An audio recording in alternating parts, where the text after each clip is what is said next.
menjalankan posyandu remaja, perbanyaklah stakeholder, misalnya bekerja sama dengan Karang Taruna, bekerja sama dengan pemerintah desa, bekerja sama dengan sekolahan atau pihak-pihak yang bisa mendukung.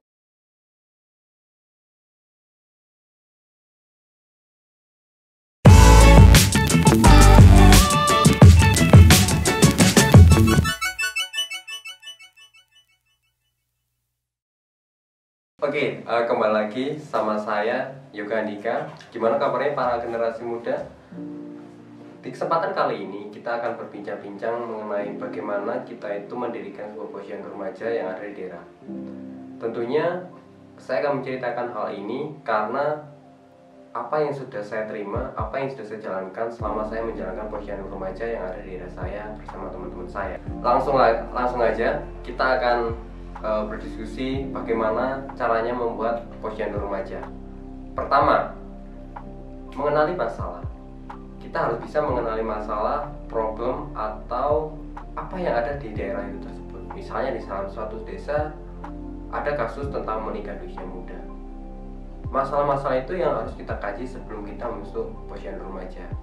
Masalah itu kita harus analisis bagaimana masalah itu bisa terjadi, apa penyebabnya, dan bagaimana peran kita untuk mengatasi masalah tersebut. Kemudian yang kedua, kita harus bisa mendekatkan diri kepada remaja, atau secara itu pendekatan internal. Pendekatan internal ini yang berfungsi bagaimana kita mencari orang-orang yang nantinya bisa membantu kita untuk membentuk sebuah posyandu remaja ini.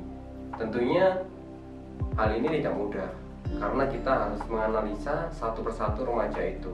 Kemudian remaja itu kita edukasi, remaja itu kita berikan motivasi bagaimana cara membentuk posyandu remaja. Itu tips yang kedua. Tips yang ketiga, kita harus bisa berkoordinasi dengan pemerintah atau bekerja sama dengan stakeholder yang bisa mendukung dengan program kita. Tentunya ini mempunyai tekad atau hal-hal yang harus kita miliki, hal-hal yang harus kita bisa menjalankan, hal-hal yang harus bisa kita saling bisa berkoordinasi. Nah, dari ketiga tips ini kita akan bisa bagaimana keputusan yang selanjutnya yang akan kita lanjutkan. Dan yang paling penting, ketika kita berbicara atau ketika kita berkoordinasi dengan stakeholder pemerintah, kita harus paham bagaimana caranya atau bagaimana cara kita berbicara dengan pemerintah itu.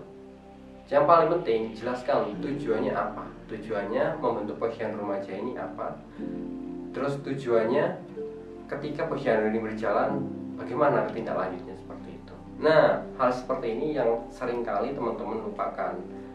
Maka dari itu, perbanyaklah ketika kita menjalankan posyandu remaja, perbanyaklah stakeholder, misalnya bekerja sama dengan Karang Taruna, bekerja sama dengan pemerintah desa, bekerja sama dengan sekolahan atau pihak-pihak yang bisa mendukung, atau komunitas-komunitas yang bergerak di bidang sosial untuk membangun jaringan dan membangun posyandu remaja ini untuk lebih baik.